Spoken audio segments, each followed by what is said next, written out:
আমি আপনি যখন আজকে চোখগুলো বুঝে যাবে, মারা যাবো, কবরে যাওয়ার পরে কিন্তু আমাকে জিজ্ঞাসা করবেন, আপনাকে জিজ্ঞাসা করবেন আপনি কোন পদে ছিলেন। আপনি ডিসি ছিলেন, না সচিব ছিলেন, না বাজার কমিটির সভাপতি ছিলেন, নাকি এমপি ছিলেন, না মন্ত্রী ছিলেন, জিজ্ঞাসা করবে না। আমার আপনার সবার জন্য তিনখান কাপড় নিয়ে কবরে যাইতে হবে এবং তিনখান প্রশ্ন করবে কি না? প্রশ্ন করবে যে মান রাব্বুকা, মান দীনুকা, ওয়ান নাবিয়্যুকা, ওয়ান হাযার রাজুল, যে তোমার রবকে, তোমার দিন কি ছিল, তোমার নবীকে বা এই আল্লাহ রাসূলকে দেখায় বলে উনি কে ছিল কিনা। এই যে জীবন, আমরা যে জীবনের জন্য আসলে আমরা খুব বেশি অস্থির করি, সকাল থেকে সন্ধ্যা পর্যন্ত কোনো হালাল হারামের বাছাই নাই, যে যেমনে পারি মানে আমরা অন্যায়ভাবে পয়সা ইনকাম করার চেষ্টা করি। আমি হয়তো ফাইল থেকে ঘুষ খাই, দুর্নীতি করি, আরেকজন ভেজাল করে, আরেকজন মিথ্যা কথা বলে, উপরে ভালো মাল দিয়ে নিচে খারাপটা দেয়, অন্যায়ভাবে পয়সা ইনকাম করি না আমরা। মানে হেন কোনো অপরাধ নাই যে আমরা করি না। এমনকি দুঃখজনক হলো সত্য যে মসজিদে যখন আমরা আসি, জুতাটা আমাদের রেখে দিল, সেই জুতাটা আমার চুরি হয়ে যায়, আপনার হয়ে যায় না? মানে আমরা যখন এই যে আপনার সেজদা দেই, যখন বলি যে সুবহান রাব্বিয়াল আলা, আর চুরে বলে যে জুতা কোন জোড়া ভালা, বুঝতে পারছেন? তো মসজিদে জুতা সরে নিয়ে যায়, মাদ্রাসা থেকে থেকে আপনার কিতাব নিয়ে যায়, মসজিদ দান বাক্স চুরি করে নিয়ে যায়। তো এর সে কপাল পুরা কম্বক আর দুনিয়া কেউ আছে কিনা দেয় না। আর যারা আবাসিক হোটেলগুলো এখানে পরিচালনা করেন, সাবধান। আমি এখানে দেখলাম যে অনেকগুলো হোটেলের কোনো লাইসেন্স নেই। আপনি লাইসেন্স ছাড়া আইনতভাবে কোনো হোটেল পরিচালনা করতে পারেন না। আমরা অচিরে আগামী সপ্তাহে নোটিশ দেব, লাইসেন্স করতে হবে আপনাদেরকে।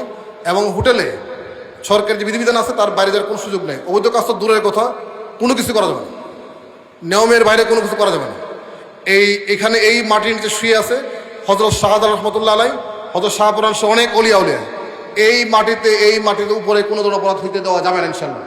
আপনারা সবাই থাকবেন করছেন এই মাটির উপরে, যাতে করে কোনো অপরাধ কেউ করতে না পারে, সেই আমরা সদস্য থাকবো। আর যদি এটা আবার না থামাই, তাহলে আল্লাহর কাছে সবাইকে জবাবদিহি করতে হবে। আজকে এই জুমার নামাজের পূর্বে উপস্থিত সম্মানিত ইমাম ও খতিব সাহেব, মসজিদ কমিটির সম্মানিত নেতৃবৃন্দ এবং আমার প্রিয় মুসল্লি ভাইরা, আসসালামু আলাইকুম রহমতুল্লাহি ওয়া বারাকাতুহু। আসসালাম। আমি আসলে খুব বেশি সময় কথা বলবো না, কারণ আমার একটা নিয়ত হলো যে আমি এই জেলায় যদি আমার মতো গুনাহগার বান্দাকে আল্লাহ তাআলা দায়িত্ব দিয়েছেন, আমি এখানে বিভিন্ন মসজিদে বিভিন্ন নামাজ পড়বো। শুক্রবার দিন এক শুক্রবার দিন এক নামাজ পড়বো, মুসল্লিদের সাথে একটু দেখা সাক্ষাৎ করা, এটাই হলো উদ্দেশ্য। আর দুই একটা কথাবার্তা একটু বলবো, যেটা আমার বলা দরকার সেটা আমি আপনাদেরকে বলবো। মূলত এই উদ্দেশ্যে আপনাদের এখানে আগমন। তো আল্লাহ তাআলার শুকরিয়া আদায় করছি, আল্লাহ তাআলা আমাদেরকে এই নামাজে আসার তৌফিক দিয়েছেন। আজকেও এই শুক্রবার হয়তো অনেক মানুষের কপালে ভাগ্যে জুটবে না এই অনেক মুসলমানের এই মসজিদে আসার। এই জন্য আল্লাহ তাআলা আমাদেরকে এই দুনিয়ার সকল কাজ থেকে ফারেক করে এই মসজিদে যে আসার সুযোগ করে দিয়েছেন, এই জন্য সবাই বলি আলহামদুলিল্লাহ। এটা আল্লাহ তাআলার অনেক বড় একটা নিয়ামত। পৃথিবীতে আমি যতটুকু পড়াশোনা করেছি, বুঝেছি এই বয়সে এবং সব কিছু মিলে, পৃথিবীতে মানুষের জন্য আল্লাহ তাআলা সবচেয়ে বড় নিয়ামত হচ্ছে হেদায়েত, আল্লাহকে চিনতে পারা, বুঝতে পারা, ভালো মন্দ বুঝতে পারা। আর দ্বিতীয় নিয়ামত হচ্ছে আপনার জ্ঞান। আপনি ভালো মন্দ বুঝতে পারছেন, কিছু পড়াশোনা করার তৌফিক হয়েছে, এটা হচ্ছে আপনার দ্বিতীয়। আমি যদি অনেক বড় শিক্ষিত হই, আমি যদি আমার রবকেই না চিনলাম, তাহলে বুঝতে হলো যে আমি কপাল পোড়া। সুতরাং এই যে ধরেন দুনিয়ার সমস্ত কাজ থেকে ফারাক করে দিয়ে আল্লাহ তাআলা আমাদেরকে আল্লাহর ঘরে নিয়ে আসছেন, এই জন্য শুকরিয়া আদায় করি, আবারও বলি আলহামদুলিল্লাহ। এটা আল্লাহ তাআলা তৌফিক দিয়েছেন বলেই কিন্তু আমরা আসতে পারছি। আর তৌফিক না দিলে কিন্তু কোনোভাবে এখানে আসার সুযোগ ছিল না। এই জন্য আল্লাহ তাআলার কাছে আমরা মনোজাত দোয়া করি। কি দোয়া করি? যে আমরা নিজের আত্মার উপর অত্যাচার করি, আমাদেরকে মাফ করে দাও। রাব্বানা লা তুযিগ কুলুবানা বা'দা ইয হাদাইতানা ওয়া হাব লানা মিন লাদুনকা রাহমা। হে আল্লাহ, তুমি আমাদেরকে হেদায়েত দেওয়ার পরে আবার হেদায়েত বঞ্চিত করিও না। মানে আপনি ধরেন আপনি সারা জীবন নামাজ পড়লেন, মৌতের আগে কাফের হয়ে গেলেন, তাহলে সারা জীবন নামাজের কোনো দাম থাকবে না। তো এই জন্য নামাজে আমরা দোয়া করি কি, যে আমাকে হেদায়েত দেওয়ার পরে হেদায়েত থেকে আমাকে আবার গাফেল করে দিও না। তো এই জন্য আমরা মনে করি এই যে ভালো কাজ করতে পারা, এটাও অনেক বড় একটা নিয়ামত আল্লাহ তাআলা আমাদেরকে দিয়েছেন। আর দ্বিতীয় যেটা হলো যে আপনার এই যে জানার বা বোঝার যে ক্ষমতা, ভালো মন্দ বুঝতে পারা, পড়াশোনা করতে পারা, এটা হচ্ছে আল্লাহ তাআলার একটা দ্বিতীয় নিয়ামত। কেন? কারণ আপনি ভালো এবং মন্দের মধ্যে পার্থক্য করতে পারতেছেন, কোনটা ভালো মন্দ বুঝতে পারতেছেন, জ্ঞান দিয়েছেন। এই জন্য আল্লাহ কোরআনে বলেছেন, হাল ইয়াস্তাবিল্লাযীনা ইয়ালামুনা ওয়াল্লাযীনা লা ইয়ালামুন, যারা জানে আর যারা জানে না তারা কোনোদিন এক হইতে পারে না। এটা আল্লাহর কোরআনের কথা। এবং কোরআনে অন্য জায়গায় বলেছেন, মান ইউতা হিকমাতান ফাকাদ উতিয়া খাইরান কাসীরান, যাকে হিকমত দেওয়া হয়েছে, জ্ঞান বিজ্ঞান দেওয়া হয়েছে, তাকে দুনিয়ার শ্রেষ্ঠ সম্পদ দেওয়া হয়েছে। কিন্তু জ্ঞানটাকে আপনি প্রপারলি কাজে লাগান। তো মানুষ হিসাবে আমাদের পরিচয় হলো, আমরা দুনিয়াতে প্রথম আসছি, আমি একজন মানুষ, এটা আমার পরিচয়। আমি একজন মুসলমানের সন্তান, আমি একজন মুসলমান। এরপরে আমরা যে যে পদ ধারণ করি না কেন, এটা আমার সেকেন্ডারি বিষয়। কিন্তু মানুষ হিসেবে, মুসলমান হিসেবে আমার প্রথম দায়িত্ব হচ্ছে আমার রবকে চিনা। কে কোন লাইনে পড়াশোনা করলাম, কোথায় কোন দায়িত্ব পেলাম, কে কোন পদে বসলাম, এটা কিন্তু মুখ্য বিষয় না। কারণ আমি আপনি যখন আজকে চোখগুলো বুঝে যাবে, মারা যাবো, কবরে যাওয়ার পরে কিন্তু আমাকে জিজ্ঞাসা করবেন, আপনাকে জিজ্ঞাসা করবেন আপনি কোন পদে ছিলেন। আপনি ডিসি ছিলেন, সচিব ছিলেন, না বাজার কমিটির সভাপতি ছিলেন, নাকি এমপি ছিলেন, না মন্ত্রী থেকে জিজ্ঞাসা করবে না। আমার আপনার সবার জন্য 3 খান কাপড় নিয়ে কবরে যাইতে হবে এবং 3 খান প্রশ্ন করবে কি না?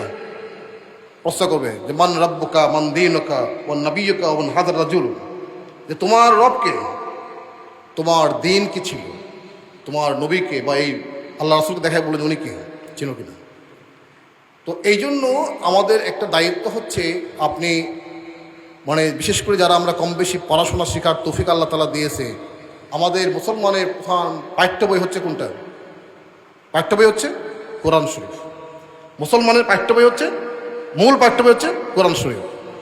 এই যে আমরা ধরেন বিশ্ববিদ্যালয়ে পড়াশোনা করছি, অনেক বড় বড় বই ইংরেজিতে লেখা পড়ছি, অনেক জ্ঞানী মানুষের বই পড়ছি, কিন্তু আমি যদি কোরআন শরীফ না পড়ি, কোরআন যদি আমি নিজে না শিখি, তাহলে আমার এই জ্ঞানের কোন দাম আছে? আমি যদি আমার রবকেই না চিনি, যে আমাকে যে সৃষ্টি করলো, যিনি আমাকে বানাইলো, তাহলে আমার এই জ্ঞান, এই বিজ্ঞান, আমার এই ডিগ্রি, এর কোনো মূল্য আল্লাহর কাছে নয়, আমার কাছে নয়। সুতরাং মানুষ হিসেবে এই যে আল্লাহ তাআলা যে কালামে পাক আমাদেরকে দিয়েছেন, এইটা সবার দায়িত্ব হলো কম বেশি করা। কারণ আল্লাহ তাআলা যখন আমাদেরকে এই দুনিয়ায় পাঠিয়েছেন, পাঠানোর সময় কিন্তু খুব গর্ব করে আল্লাহ ফেরেশতাদেরকে বলেছেন, ওই যাকাল রাব্বুকা লিল মালাইকাতি ইন্নী জাইলুন ফিল আরদি খলিফা। আল্লাহ তাআলা ফেরেশতা বলছে যে আমি আমার দুনিয়া কি করতে চাই, খলিফা পাঠাতে চাই, প্রতিনিধি পাঠাতে চাই। ফেরেশতারা না করলো, যে না, এটা তো মারামারি করলো। তো আল্লাহ বলছে, না, ইন্নী আ'লামু মা লা তা'লামুন, আমি তো জানি তোমরা তো জানো না। তো এই যে গর্ব করে যে আমাকে বানাইলো, আদমকে বানাই, আদম এবং আদমকে বানানোর পরে সমস্ত কিছু তাকে শিখিয়ে দিল, এবং ফেরেশতাকে বললো যে নাম জিজ্ঞাসা করো, ফেরেশতা পারে না, কিন্তু আদমকে যখন জিজ্ঞাসা করলো, বলে সবগুলো নাম বলে দাও, একটা একটা করে সব নাম বলে দিয়েছে। এখানে মানুষের শ্রেষ্ঠত্ব। তো এই যে আল্লাহ তাআলা আমাদেরকে এত গর্ব করে যত্ন করে দুনিয়ায় পাঠালেন, তো রবের প্রতি তো আমাদের কিছু দায়িত্ব আছে। এবং কাল কিয়ামতের ময়দানে আমাকে আপনাকে প্রত্যেকটা জিনিস আমাকে জিজ্ঞাসা করা হবে। যে যেখানে থাকে না কেন, এই প্রত্যেকটা বিষয়ে আমাকে জিজ্ঞাসা করা হবে, যে পদে। এবং এই জন্য আল্লাহ রাসূল বলছেন যে কুল্লুকুম রাইন কুল্লুকুম মাসউলুন, যে তোমার প্রত্যেকে দায়িত্বশীল। যিনি বাজার কমিটির সভাপতি, তাকে জিজ্ঞাসা করা হয় বাজার ঠিক চলছে কিনা, নাকি বায়াস করছেন। মসজিদ কমিটির মোতাবল্লি জিজ্ঞাসা করে, ডিসি সাহেবকে জিজ্ঞাসা করে যে আপনি কি ভালো কথা বলছিলেন কিনা, মানুষকে নামাজের কথা বলছিলেন কিনা, আপনি কি অন্যভাবে চলছেন কিনা, আপনি দায়িত্ব পালন করছেন কিনা। আপনি একটা পরিবারের প্রধান, আপনার পরিবার সন্তানদের কোথায় যায়, কোথায় ঘুমায়, কি খায়, কোথেকে আনে, জিজ্ঞাসা করছেন কিনা। প্রত্যেকটা মানুষই কিন্তু আমরা দায়িত্বশীল। এবং আমাদের কি এই যে জীবন, আমরা যে জীবনের জন্য আসলে আমরা খুব বেশি অস্থির করি, সকাল থেকে সন্ধ্যা পর্যন্ত কোনো হালাল হারামের বাছাই নাই, যে যেমনে পারি আমরা অন্যায়ভাবে পয়সা ইনকাম করার চেষ্টা করি। আমি হয়তো ফাইল থেকে ঘুষ খাই, দুর্নীতি করি, আরেকজন ভেজাল করে, আরেকজন মিথ্যা কথা বলে, উপরে ভালো মাল দিয়ে নিচে খারাপটা দেয়, অন্যায়ভাবে পয়সা ইনকাম করি না আমরা। হেন কোনো অপরাধ নাই যে আমরা করি না। এমনকি দুঃখজনক হলো সত্য যে মসজিদে যখন আমরা আসি, জুতাটা আমাদের রেখে দিল, সেই জুতাটা আমার চুরি হয়ে যায় না। আমরা যখন এই যে আপনার সেজদা দেই, যখন বলি যে সুবহান রাব্বিয়াল আলা, আর চুরে বলে যে জুতা কোন জোড়া ভালা, বুঝতে পারছেন? তো মসজিদে জুতা সরে নিয়ে যায়, মাদ্রাসা থেকে থেকে আপনার কিতাব নিয়ে যায়, মসজিদ দান বাক্স চুরি করে নিয়ে যায়। তো এর সে কপাল পুরা কম্বক আর দুনিয়া কেউ আছে কিনা দেয় না। তো এটা আমাদের জন্য খুব লজ্জাকর। তো আল্লাহ তাআলার কাছে আমাদেরকে প্রত্যেকটা জিনিসই জবাবদিহি করতে হবে। এবং যেদিন আসলে এই জবাবটা এরকম, কিয়ামতের দিনে তো আসলে কেউ কারো কোনো কাজে আসবে না। ইয়াউমা ইয়াফিরুল মারই, এরপরে বলা হয়েছে কি মিন আখিহি, মানে আপনার আখি, আপনার বাণী, আপনার সাহেবাতি, আপনার উম্মিহি, আপনার আবি, কেউ কারো কাজে লাগবে না। আপনার পিতা মাতা কেউ চিনবে না। সন্তান বলবে না আমার কোনো বাপই নেই, লোকের বাপই না। সে বলবে যে মানে আমার তোমার ভাই, ও তো তোমার ভাই, বলে আমি তোমার ভাই, বলে আমার তোমার ভাই ছিল না দুনিয়া। কারণ সেই মানুষগুলো সেদিন পঙ্গপালের মতো আমরা চুরাচুরি করবো, কারো গায়ে কোনো কাপড় থাকবে না। আমার মনে আছে আমার বিশ্ববিদ্যালয়ের শিক্ষক বললেন যে ক্লাসে পড়ানোর সময় বলতেছিলেন যে কারো গায়ে কোনো কাপড় চোপড় থাকবে না। তো বলা হলো যে মানুষ তাহলে কি হবে, উলঙ্গ থাকবে, মানুষের লজ্জা নষ্ট হবে না? বলে মানুষ তো তোর বেহুশের মতো থাকবে, সে তো খালি এনফসি করবে। তো কার কাপড় আছে কার নাই, ওটা তাকানো সুস্থতার নাই, অবস্থা তার নাই। তো সেই দিন আমরা ভয় করি যে আমাদের আল্লাহ তাআলার কাছে আমাদেরকে সব কিছু জবাবদিহি করতে হবে। আমি যে কাজেই করি না কেন সবসময় মনে রাখতে হবে যে আল্লাহ তাআলা আমাকে দেখতেছেন, আল্লাহ তাআলা আমাকে দেখতেছেন এবং আমাকে এই প্রত্যেকটা কাজের জবাবদিহি করতে হবে। আমি যা বলি, আমি যা করি, আমি যা চিন্তা করি, সব কিছু কি করতেছে, লিখতেছে। এবং আল্লাহর কোরআনে হাসায় সেটা বলছেন, কেরামান কাতিবিনা ইয়ালামুনা মা তাফআলুন, যে সম্মানিত লেখকগণ যারা আছেন কেরামান কাতিবিন, তারা কিন্তু কি লিখতেছেন, আপনার ভালো এবং মন্দ লিখতেছেন। এবং কিয়ামতের দিন যখন আমাকে আপনাকে এই আমলনামাটা দিয়ে দেওয়া হবে, তখন আপনি অবাক হবেন যে কারো আমলনামা ডান হাতে আসবে, কারো বাম হাতে আসবে, যে এইটা এমন এক আমলনামা, এমন এক কিতাব। যখন বলা হবে খুসলে কিতাব আঁকা, তোমার বইটা ধরো, তোমার আমলনামা ধরো, দেখে বলবে আরে এটা তো এমন এক কিতাব, এর মধ্যে তো আমার কোনো কিছু বাদ পড়ে নাই, আমার যারা পরিমাণ সবও আছে, তারা পরিমাণ খারাপ কাজও আছে। এবং মানুষ তো সবজাত মিথ্যা কথা বলবে, ওই দিনে চেষ্টা করবে, সে বলবে আমি এটা করি নাই। তখন সূরা ইয়াসিনের 65 নম্বর আয়াতে বলা আছে, তখন কি করবে, আপনার চোখ সাক্ষী দেবে, আপনার হাত বলবে হ্যাঁ আমার হাত দিয়ে চুরি করছে, এই হাত দিয়ে কি করছে, সে ঘুষ খাইছে, এই হাত দিয়ে ভেজাল করছে, দুধের মধ্যে পানি দিয়েছে, এইটার মধ্যে ভালো মালের জায়গায় খারাপটা দিচ্ছে, এই পা দিয়ে চুরি করতে গেছে, এই পা দিয়ে তীর খেলতে গেছে, এই চোখ দিয়ে দেখছে যে লাগছে কিনা, জুয়া খেলছি, মদ মুক্তি, মদ খাইছি, সাক্ষী দিবে আপনার দেহ আপনার বিরুদ্ধে, আমার বিরুদ্ধে সাক্ষী দিবে। তো আল্লাহ তাআলা সেই কঠিন দিনে আমাদের হেফাজত করুক। মানে আমরা অনেক সময় মনে করি যে আমরা জানি কী জানি হয়ে গেছি, অথচ দেখেন এই বয়সে আমাদের এই জীবদ্দশায় আমার আপনার কত বন্ধুবান্ধব, আত্মীয় স্বজন, পরিবার পরিজন দুনিয়া থেকে বিদায় নিয়েছে, গেছে না? আজকে আপনি যে বাড়িটাতে থাকি, এই বাড়িটা হয়তো আমার দাদা, আমার বাবা অথবা আমার পিতৃপুরুষ, আমার দাদার বাপ, তারা তৈরি ছিলেন এক সময়, তারা আছে কোথায়? তাদের যে কবরস্থান যেটা আছে, আপনি আমি কয়দিন যাই জিয়ারত করতে, বা কয়দিন তাদের জন্য দোয়া করে, আমাকে বলেন। তা আমার আপনার তো একই অবস্থা হবে। আমি আপনি যখন দুনিয়া ছেড়ে চলে যাব, প্রথম হয়তো 2-3 দিন আমার ফ্যামিলি কান্নাকাটি করবে, 7 দিন পরে ভুলে যাবে, 1 মাস পরে চলে যাবে, এরপর আপনি নাই, কিছুই নেই। সুতরাং দুনিয়া হচ্ছে আপনার একটা পরীক্ষার জায়গা, যেখান থেকে আপনি আখিরাত কামাই করে নেবেন। হ্যাঁ, আপনি সঠিকভাবে করেন, বৈধভাবে ইনকাম করেন, ইসলামের মধ্য থেকে করেন। এবং আল্লাহ এই জন্য বলা হয় যে লা রাহাবা নিয়াতুন ফিল ইসলাম, ইসলামে কোনো বৈরাগ্যবাদী নাই। আপনি নামাজে আসতে যখন বলছে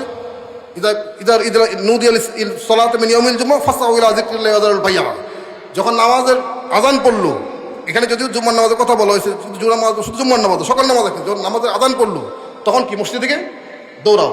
আবার নামাজ শেষ ফাইদা কুদিয়াতি সালাতে ফান্তাশিরু মিন আরদি ওয়াল ওয়াবতাগু মিন ফাদলিল্লাহ, যখন নামাজ শেষ হবে তখন কি দুনিয়া ঝাঁপাইয়ে পড়ো রিজিকের সন্ধান, এবং সেই রিজিকটা হালাল উপায়ে করেন। এবং আল্লাহ তাআলা আমাদের জন্য এত অবারিত সুযোগ করে দিয়েছেন যে আপনি যা করবেন তাই সওয়াব, আপনি যা করবেন তাই সওয়াব। আপনি ইনকাম করেন, আপনি চিন্তা করবেন যে আমার ইনকাম না করলে কি, আমার এই ফ্যামিলির লোকজন খাবে কোথায়, আমার উসিলারা খাচ্ছে, আমি খাওয়াই না, আমার উসিলায় খাওয়ায়। আপনি ইনকাম করলে কি করতে পারেন, দান করতে পারবেন। আপনি ইনকাম করলে কি করতে পারবেন, মসজিদ দিতে পারবেন, মানুষ সহজে করতে পারবেন। আপনি ধরেন একটা বাড়ি বানাইলেন, এই বাড়ির একটা জানালা এমন সেটে দিলেন যে মসজিদ থেকে যেন আজানের শব্দটা আপনি শুনতে পান। এই যে বাড়িটা বানাইলেন, একটা জানালা এমন সেটে কাটলেন যেখান থেকে মসজিদের আজানটা শুনতে পান। এই যে নিয়তটা করছেন যে আমি বাড়িটি বানাইছি আর এই পাশে জানালা রাখতেছি, কেন, যাতে করে মসজিদে আজানটা দিলে পরে আমি শুনতে পাই। এই যে সওয়াব, এই যে আপনি মরে যাওয়ার পরেও কিন্তু যতদিন এরপরে আপনি এই ঘর থাকবে, আপনার সন্তান থাকবে, ততদিন পর্যন্ত আল্লাহ চাহে তো আপনি সব পাবেন। কেন, আপনি এই ঘরটা বানানোর সময় কি আপনি একটা জানালা কাটছিলেন যেখান থেকে কি আপনি মসজিদ থেকে আজান শুনতে পান। দেখেন, নিয়ত করলে সওয়াব, আপনি ভালো নিয়ত করবেন, আপনি যে কাজ করবেন সেটাই কিন্তু আপনার সওয়াব। আপনি সন্তানদের খাওয়াবেন, পড়াশোনা করাবেন। আমাদের সমস্যা হলো কি জানেন? আমাদের সমস্যা হচ্ছে আমরা নিয়তি সমস্যা করি। যেমন আমাদের সন্তানদের দেখলে কি চিন্তা করি যে আমার ছেলে ডাক্তার হবে, ইঞ্জিনিয়ার হবে, বড় অফিসার হবে, বড় ব্যবসায়ী হবে, এটা চিন্তা করি আমরা। মোটামুটি 80% 90% লোক আমরা এই চিন্তা করি যে কি আমার সন্তান অনেক বড় কিছু হবে, যে বড় ডাক্তার ইঞ্জিনিয়ার হবে, বড় ব্যবসায়ী হবে, বিদেশে যাবে, লন্ডন যাবে, অনেক বড় কিছু হবে। কেন আমি চিন্তা করি না যে না আমার সন্তান একজন আমলদার ভালো মানুষ হবে, আলোকিত মানুষ হবে। এরপর সে যেটা করে না কেন, একটা কিছু করে তো আল্লাহ তাকে খাওয়াবে নাকি? এরপরে ডাক্তার হোক, ইঞ্জিনিয়ার হোক, অফিসার হোক, ডিসি হোক, এসপি হোক, যাই হোক না কেন, ব্যবসায়ী হোক, কোনো সমস্যা নেই। কিন্তু প্রথম যদি আমি নিয়ত করি যে আমার সন্তান ভালো মানুষ হবে, আমলদার মানুষ হবে, দিনদার হবে, তাহলে এই সন্তান আপনার জন্য একটা সাদগায় দেয়। কিন্তু আমরা নিয়ত করার সময় করি উল্টাটা, মনে করি যে কি দোকান একটা দেই, দেওয়ার সময় মনে করি কি জানে এইটা দিয়ে ব্যবসা করবো, এটা আর 3টা বাড়াবো, আশা করবো। কিন্তু আপনি একটু চিন্তা করেন না কেন, আমরা কেন করি না যে আমি দোকান যাই করবো আল্লাহর রাস্তায়, এখান থেকে যাই হবে তার থেকে আমি কি আল্লাহর রাস্তায় ব্যয় করবো, আমার সন্তানদের দিব, এটা সাদগায় দাঁড়িয়ে মতো সদগা হবে, পাড়া প্রতিবেশী দিব, জাকাত দিব, আমি ফেতরা দিব, খয়রাত করবো। তাহলে আপনি দেখবেন যে আমার আপনার কি ব্যবসায় বরকত আসবে এবং আপনার যা পর্যন্ত হবে সবই বলুন।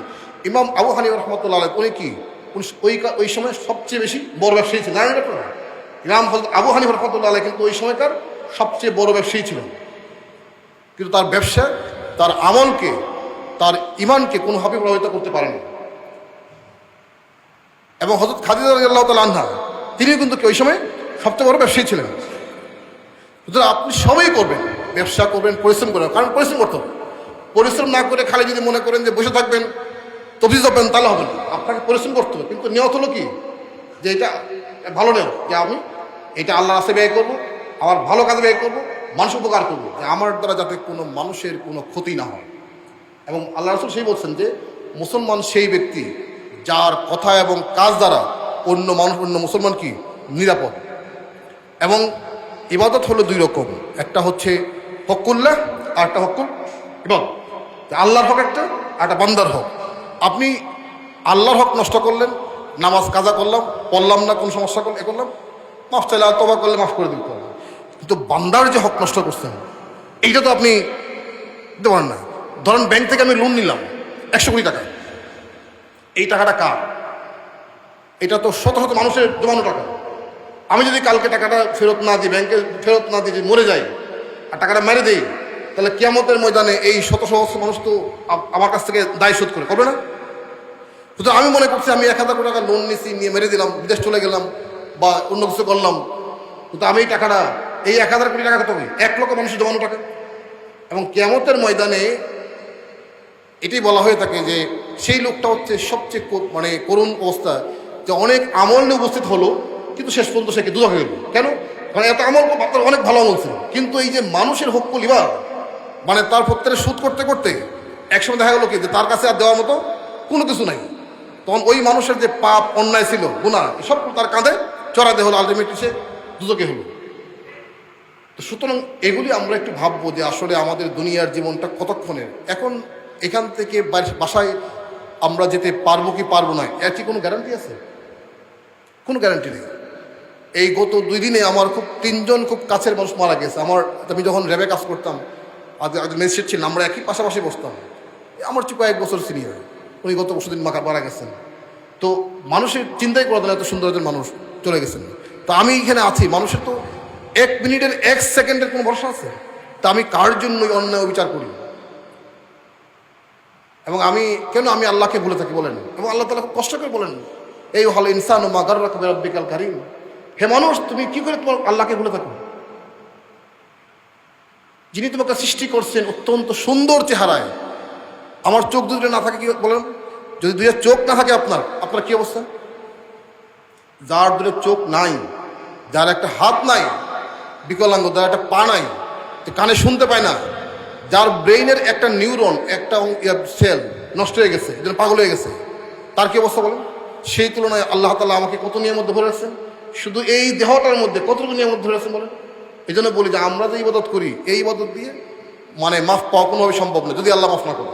কারণ আল্লাহর এত নিয়ামত খেয়েছি, এই যে 24টা ঘন্টা অক্সিজেন নিচ্ছি।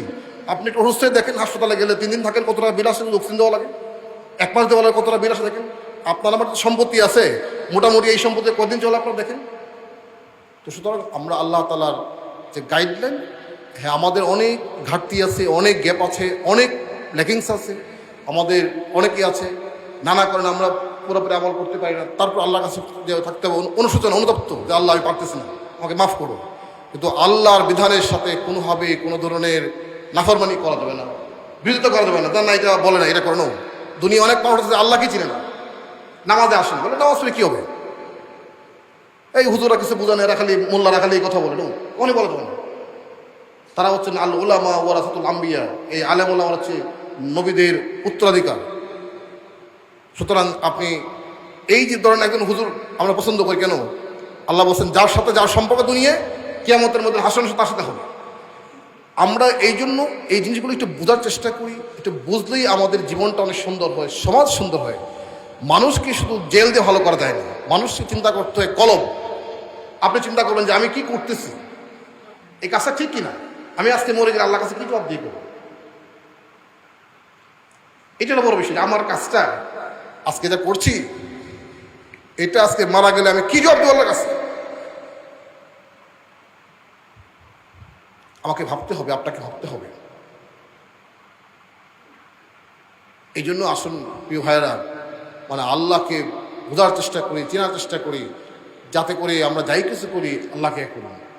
এবং এই জন্যই আল্লাহ তাআলা এই মানুষকে বোঝার জন্য একটা কালায় পাক দিয়েছেন, কোরআন দিয়েছেন, এবং এটি হচ্ছে আমাদের হেদায়েতের আলো। আমরা এটা পড়ার চেষ্টা করি। আমরা প্রতিদিন অনেক সময় নষ্ট করি, ফেসবুক টিভি করি, এখানে সেখানে ঘুরে বইটি। আপনি প্রত্যেকটা দিন 15টা মিনিট কোরআন শরীফ পড়েন না, আপনি পড়ে দেখেন এর মধ্যে কী আছে, অর্থ সহ পড়বেন, পড়ে দেখবেন যে কী আছে, আপনি নিজেকে চিনবেন, বুঝবেন। আর নামাজটা আমরা চেষ্টা করবো 5 ওয়াক্ত নিয়মিত পড়তে। এই ইবাদত ঈমান আনার পরে প্রথম হচ্ছে নামাজ, এটা কেউ ছাড়বেন না। আর দু একটা বিষয় আপনাদেরকে বলি, সেটা হলো যে আমরা সবাই এই রাষ্ট্রের নাগরিক। এই রাষ্ট্রের নাগরিক হিসাবে আমাদের কিছু দায়িত্ব আছে। সরকারের প্রচলিত যে আইন বিধিবিধান আছে সেগুলো আমরা মেনে চলব। এখানে কয়েকটি বিষয় আসছে। এই জেলায় একটা বড় নতুন সমস্যা আগেও ছিল, তীর খেলা। এটি যারা পরিচালনা করেন, যারা খেলেন, দয়া করে কালকে থেকে করবেন না। আমি রোববারই একটা আদেশ জারি করতেছি, এবং এরপরে কিন্তু এখানে যাদেরকে পাওয়া যাবে আমি কিন্তু খুব শক্ত হাতে হ্যান্ডেল করব। কারণ আল্লাহ রাসূল বলছেন যে 5টা প্রশ্নের উত্তর না দেওয়া পর্যন্ত কোনো বনি আদমকে এক পা নড়তে দেওয়া হবে না। প্রথম হলো তার জীবন হায়াত কীভাবে অতিবাহিত করছেন, দ্বিতীয় হচ্ছে তার যৌবনকাল স্বভাব কীভাবে অতিবাহিত করছে, এরপর হচ্ছে কোন পথে আয় করছে, কোন পথে ব্যয় করছে। আপনি যদি মনে করেন যে না আমার টাকা আমি খেলবো, তো স্যারের কি নো, এটা আপনি বুঝেন কিনা যে আপনার এই অর্থ কিন্তু আপনার না। আপনার এই অর্থে আপনার পরিবারের হক আছে, গরিব মানুষের হক আছে, প্রত্যেকটা মানুষের হক আছে। আমি যে দান করি এটা কিন্তু তার উপর কোনো অনুকম্পা দয়া না, তার হক আমার কাছে, এটা আমার কাছে দায়। আমি যে জাকাত দেই এটা আমার দায়, দিয়ে মুক্ত হই তাকে দিয়ে। সুতরাং আপনার টাকা কিন্তু কখনই আপনার না। মনে করবেন না যে আমার টাকা, আমার পকেটের টাকা খেলবো, তাতে স্যারের কি বা আল্লাহর কি, আর এ পাপ হবে কেন? নো।